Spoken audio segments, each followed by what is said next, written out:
I adjusted my tie and looked over my presentation materials one last time. Everything had to be perfect.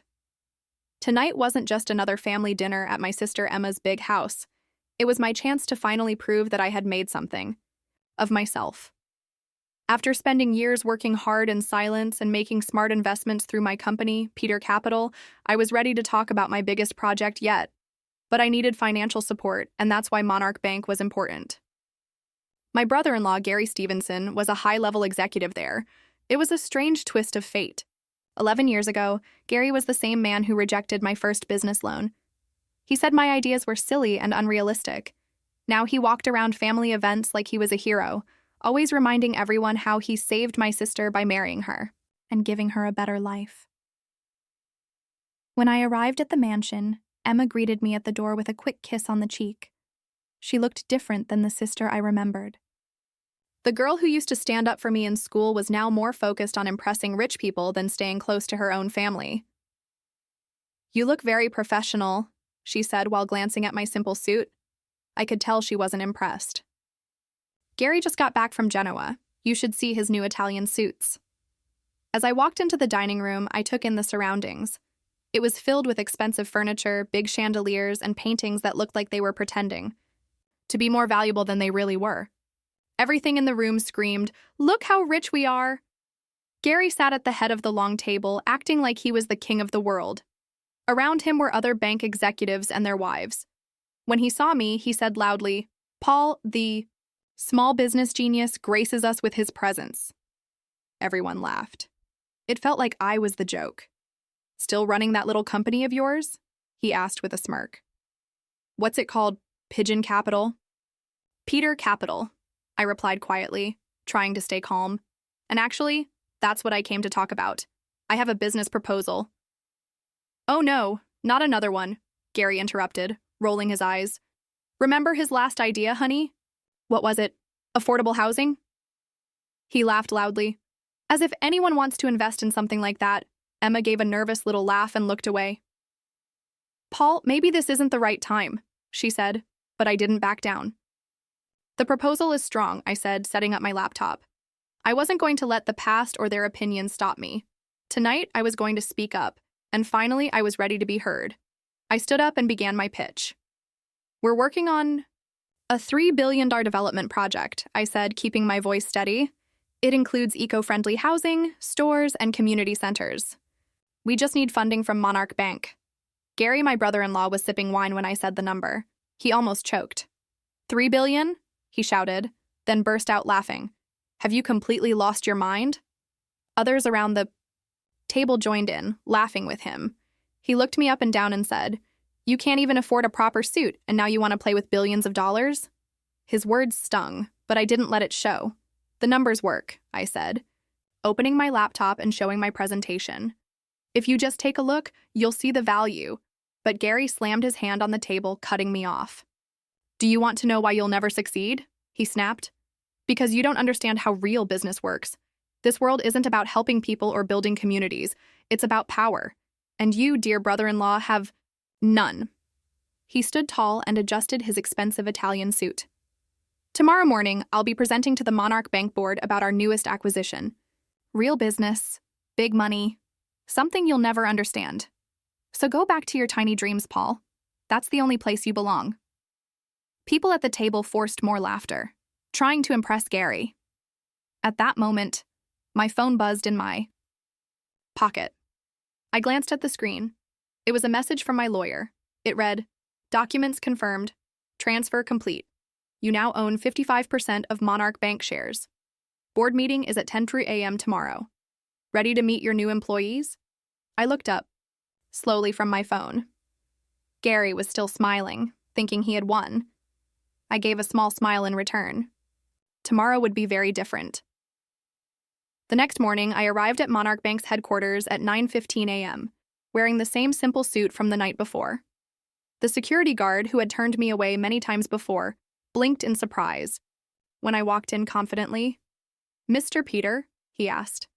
My lawyer, Brenda Mage, was waiting by the elevators. "Everything's ready," she said with a grin. The board members arrived early, excited to hear Gary's big news. They don't know the agenda has changed. For the past 11 years, I had been quietly planning every move. While Gary and his rich friends laughed at my small investment firm, I was building something bigger. I used shell companies, silent partnerships, and smart deals. Piece by piece, I gained control of the bank they all worked for. Now, I was no longer just the quiet guy in the corner. I was their boss. The game had changed, and I had just made my winning move. I had helped rebuild what was once broken. Over the years, I had quietly formed a strong network of loyal partners. Together, we had created something powerful. With their support and combined resources, I was finally able to pull off the biggest move of my life, a complete takeover of Monarch Bank. As we rode the elevator to the top floor, I asked my lawyer, Brenda, "Does anyone suspect anything?" Arau shook her head confidently. "No. All the shares were bought through different companies, and no one saw the connection. Each business looked completely separate. Even our inside sources say Gary is feeling confident. He thinks today's meeting is just about announcing Monarch's takeover of Rivera Banking Group." I smiled. He didn't know the truth. I already owned Rivera Banking Group. The boardroom at the top of the building was huge and luxurious. The walls were covered in mahogany wood, the floors gleamed like marble, and tall windows stretched from floor to ceiling, offering a view of the entire city. Gary stood at the head of the long table, the same proud smile on his face from the night before. He didn't expect me there. "Paul? What are you doing here?" he asked, surprised. "This is a private board meeting." Before I could speak, Brenda stepped forward and placed a folder on the table. "Actually," she said, "Mr. Peter has every right to be here." Gary grabbed the folder and flipped through the papers. His face turned red, then pale. He stared at the ownership documents inside. "As of 8:30 this morning," I said calmly, taking a seat at the table, "Peter, Capital owns 51% of Monarch Bank's shares." The room exploded with noise. Board members stood up, whispering to each other, reaching for the documents. Shock spread across their faces. "That's impossible," Gary shouted. "We would have known if someone was buying that many shares." "Would E?" "You?" I replied, turning on the large screen behind me. I displayed a chart showing a web of companies, partnerships, and purchases. Every line on the screen pointed back to one name: Peter Capital. You were too busy looking down on small businesses to notice them joining together under one name. "My name," I said. "This is a trick," Gary stammered. "The Stevenson family has led this bank for generations. Until you started making risky decisions and pushing away smaller clients," I said. "You thought they had nowhere else to go. But they came to me, Gary. All those small dreams you laughed at, they added up." Now, the board members were paying close attention. Some of them were even nodding in agreement. They finally saw the truth. While Gary had been trying to make himself richer by taking big risks, I had been quietly building a network of smart, stable investments. I had earned people's trust, and now their loyalty. "You can't do this," Gary said again, but this time his voice was shaking. "Oh," I said, "I already did." He leaned in and whispered, "Emma? She's your sister?" "Yes," I replied firmly, "and maybe now she'll finally remember what that means." I stood up tall and adjusted my simple suit. It wasn't expensive, but tonight I didn't need expensive clothes to show my strength. "Oh, and by the way," I added, "you don't need to go ahead with your big announcement about taking over Rivera Banking Group." Gary looked confused. "They already work for me," I said. Right then, the doors to the boardroom burst open. Emma came running in, her face wet with tears and panic in her voice. "Gary, what's going on?" she cried. "Why is our account frozen?" I turned to her calmly. "Emma, we need to talk. There are some serious problems with Gary's personal trading records. Big problems. There's a lot of money missing, and it looks like he's been hiding things." Gary dropped into his chair like all the energy had left his body. His fancy Italian suit now looked like just a costume, something to make him look powerful when he wasn't. "All those years," he whispered, staring at me. "You were playing us." "No, Gary," I replied. "I wasn't playing anyone. I was just doing real business, the kind you never understood." Over the next few weeks, everything happened quickly. There were audits, meetings, and shocking discoveries. What started as a quiet takeover became a huge scandal. The financial investigators found all kinds of shady things in Gary's records. Trades he wasn't allowed to make, fake numbers that made the bank look richer than it was, and personal purchases that he tried to hide as business expenses. The famous Stevenson family reputation began to fall apart. It turned out their banking empire had been built on lies.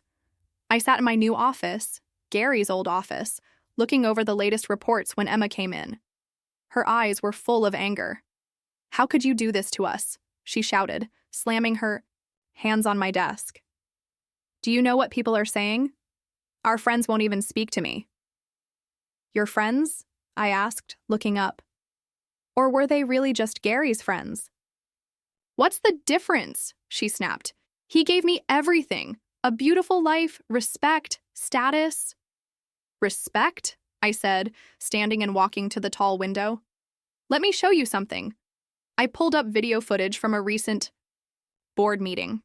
It showed Gary yelling at a junior employee, making fun of an older board member, and ignoring real concerns about unfair banking practices. Emma watched in silence, tears returning to her eyes. "This is the perfect life." "He gave you?" I asked softly. "While he bullied people, and you stood by silently, just like you did at that dinner when he made a joke out of me." I didn't know what else to do," she whispered. "After he paid for Mom's medical bills?" I nodded. "You had your reasons, but now you have a choice." "I paid those bills," I said, cutting her off. "I used one of my companies to do it. Gary just took the credit. You can check the records." Emma's mouth fell open. She slowly sat down in a chair, her expensive handbag slipping from her shoulder and falling to the floor. "Why didn't you ever tell me?" she asked softly. "Would you have believed me?" I asked back. "I was just your brother with the small dreams, remember?" Just then, the intercom buzzed. My assistant's voice came through. "Mr. Peter, the FBI agents are here to speak about Mr. Stevenson's trading violations." Emma's head shot up, panic in her eyes. "The FBI? Paul, please? He's still my husband." "And you're still my sister," I said gently. I moved to sit beside her. "That's why I arranged for something. If Gary agrees to cooperate, he won't go to jail. He'll pay fines and lose his position, but he won't be in handcuffs." Emma's eyes filled with tears. "Why would you do that?" she asked. "Why show him kindness after everything he did to you?" I opened a drawer in my desk and handed her a framed photo. It was an old picture of us as kids. In it, she was standing up to a group of bullies who were picking on me, her nerdy big brother. "Because a long time ago," I said quietly, "you taught me that being strong isn't about power. It's about how you use it." Emma stared at the photo and began to cry. As she cried softly, my phone buzzed again. A message popped up. "Gary has agreed to resign. He'll sign over his remaining shares today." The Stevenson banking name was finished. But maybe, just maybe, Emma and I could start to heal what had been broken between us. 1 year later, the name on the building had changed. It now read, Peter and Partners Financial Group. Monarch Bank had merged with my other companies. The fancy marble floors and wooden walls were still there, but everything else was different. Now, junior employees walked the halls with confidence. They were respected. The boardroom was regularly filled with small business owners and community leaders, people whose voices mattered now. It wasn't just about money anymore. It was about making a difference. I was reading over a new plan for a microloan program when my assistant walked in. "Mr. Peter," she said, "you have an unexpected visitor. It's Gary." I looked up. Gary stepped in slowly. He looked like a different man. The proud, flashy air was gone. He wore a plain suit, the kind you get at a department store. His shoulders were lower. His voice was softer. "Paul," he said with a small nod, I came to sign the final divorce papers. Emma told me you'd have them." I stood up and walked over to him. "She's doing better now," I said. He nodded again. "I'm glad. We weren't friends. We might never be. But this time, we both understood what respect truly meant. I nodded and gestured for him to sit. Gary looked around the office quietly before speaking. You're moving to New York? I asked. He gave a small, uncertain smile. Yeah, a tiny consulting firm. Very small. Funny, isn't it? I used to laugh at your dreams, call them small. Turns out they weren't so small after all. No, I said. They weren't. He placed a folder on my desk. Inside were the final documents, his last remaining shares in Monarch Bank, officially signed over as part of his divorce from Emma. You know what the worst part is? He asked softly. It's not losing the money or the reputation. It's realizing I had the chance to be part of something real, something meaningful.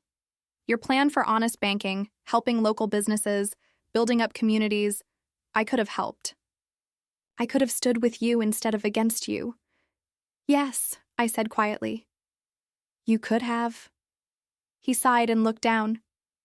Emma's happier now. I can see it when we talk to the lawyers. She's found her voice again. She even started.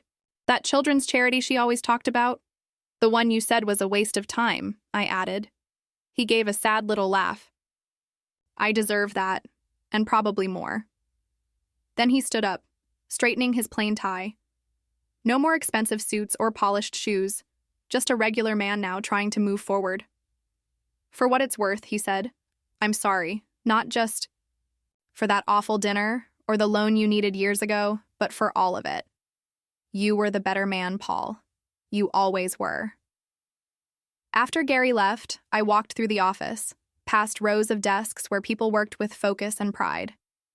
These weren't just employees. They were partners in a shared vision. The young analyst Gary once yelled at now led our community outreach team.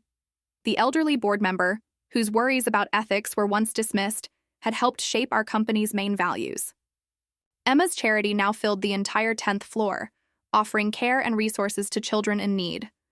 My sister had found herself again, no longer hiding behind luxury brands or trying to impress others.